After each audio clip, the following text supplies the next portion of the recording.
आप सभी बच्चों का बहुत बहुत स्वागत है फ्री स्टडी की इस नई वीडियो में।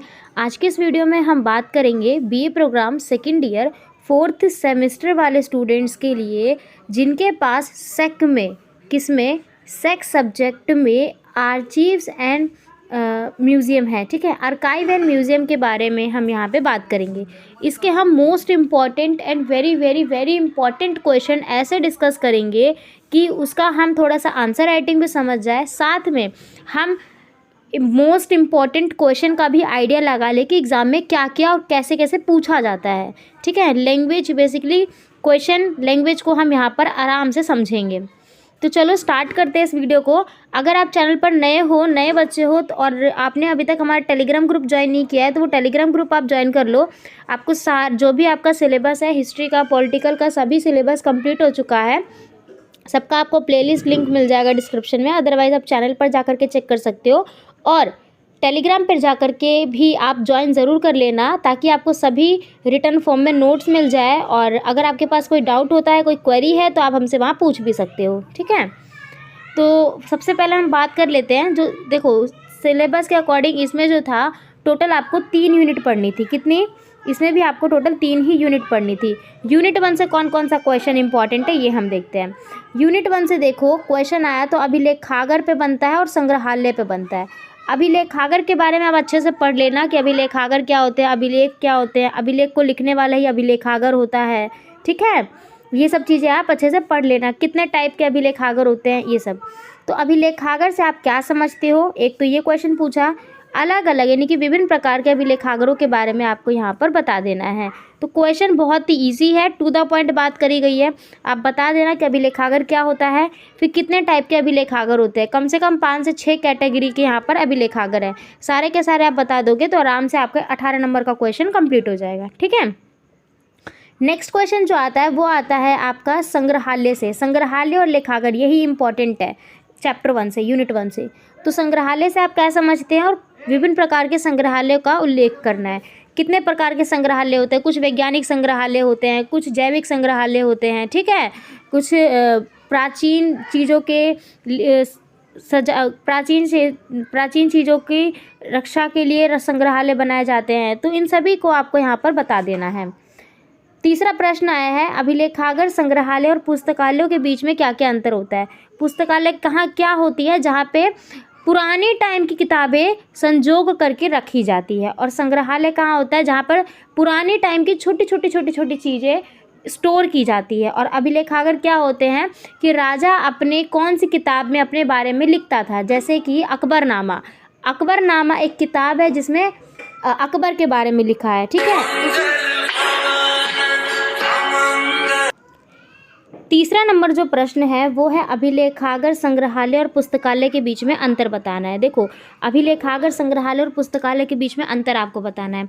पुस्तकालय क्या होता है? पुस्तकालय वो जगह होती है जहाँ पर पुरानी समय की किताबें रखी जाती है। किताबें कौन सी? वो जो हम किताबें पढ़ते हैं वो किताबें नहीं, वो किताबें जो इतिहास के बारे में बताती है। जैसे एग्जाम्पल के लिए जो मैगस्थनीज ने लिखी थी किताब, वो किताब वहाँ पे आप पुस्तकालय में लिखेगी। या तो फिर आपको मिलेगा जो जितने भी पुरातत्व होते हैं वो कौन कौन सी किताबें लिखते हैं, जैसे मैगस्थनीज ने लिखी थी। ठीक है, ऐसी कितनी यूनानी किताबें, वो सब कहाँ? पुस्तकालयों में मिलती है। संग्रहालय क्या होता है? जहाँ पर छोटी छोटी चीज़ों को स्टोर करके इकट्ठा करके रखा जाता है। अभिलेखागार क्या होते हैं? जैसे अकबर के बारे में हमें पता चलता है अकबरनामा से। अकबरनामा क्या है? एक किताब है जहाँ पर अकबर के टाइम की बात की गई है। ऐसी शाहजहाँनामा, शाहजहाँनामा क्या है? वो भी एक किताब है जिसमें शाहजहाँ के टाइम की बात की गई है कि वो कैसी कैसी नीति अपनाता था। ठीक है, उसी के बारे में, उसी को बीच में रख करके बात की गई है। तो ये तीनों ही आप जो है एक्सप्लेन कर देना। ठीक है, आसान है, आसानी से तीनों के बारे में आप बता सकते हो। अगला जो प्रश्न है यहीं से बनता है कि अभिलेखागार और संग्रहालय के महत्व क्या है और क्या क्या कार्य है। अभिलेखागार के महत्व बता देना, क्यों ज़रूरी है, कार्य क्या है। तो वही महत्व के पीछे ही इनके कार्य है। महत्व है तभी कार्य है। तो क्वेश्चन बस घुमाया हुआ है, महत्व बता देना, फंक्शंस बता देना, इनफ है वो। ठीक है, अगला प्रश्न है कि पुस्तकालय शब्द का जो अर्थ है वो क्या है। अब आपको बताना होगा पुस्तकालय कैसे बना है। तो पुस्तक प्लस आलय करके, जहाँ पर किताबों का एक वो छत जहाँ पे किताबों को रखा जाता है वो क्या है, पुस्तकालय है। इसकी क्यों ज़रूरी है, यानी महत्व बताना है और कार्य बताना है। तो ये प्रश्न भी आप आराम से कर सकते हो।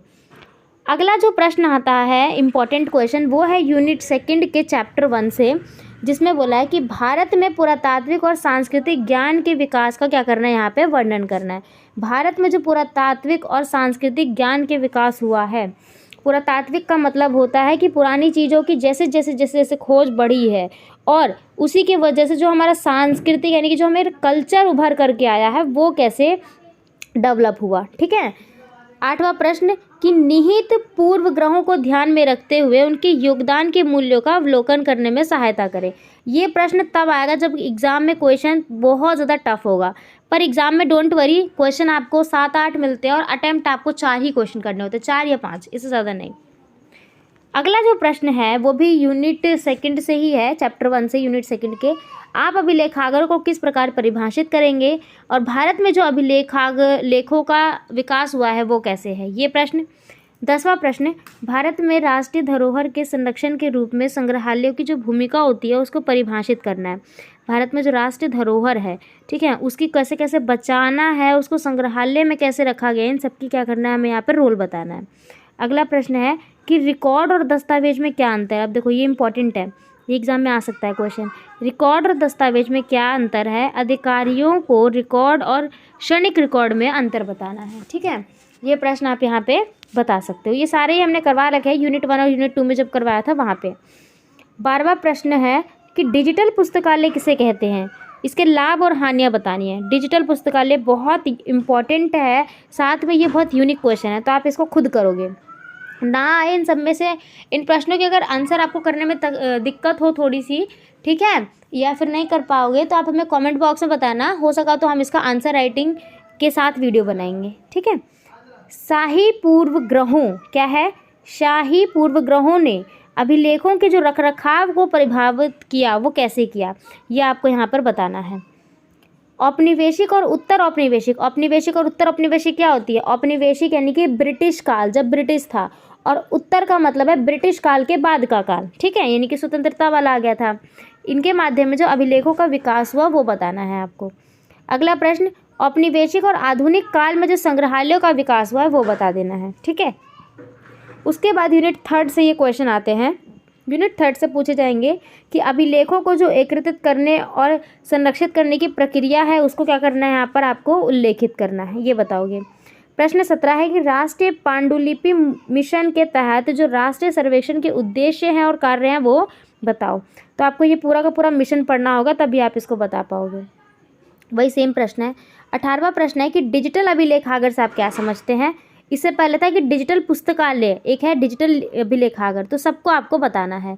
इसके द्वारा अतीत का जो अध्ययन है उसको किस तरीके से सुविधाजनक बनाया गया है।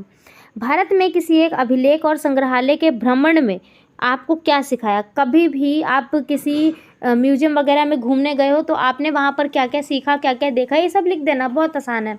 स्कूल वगैरह में जो स्कूल वाले होते हैं वो पिकनिक वगैरह लेकर के जाते हैं, तो मोस्टली म्यूजियम ही घूमते हैं।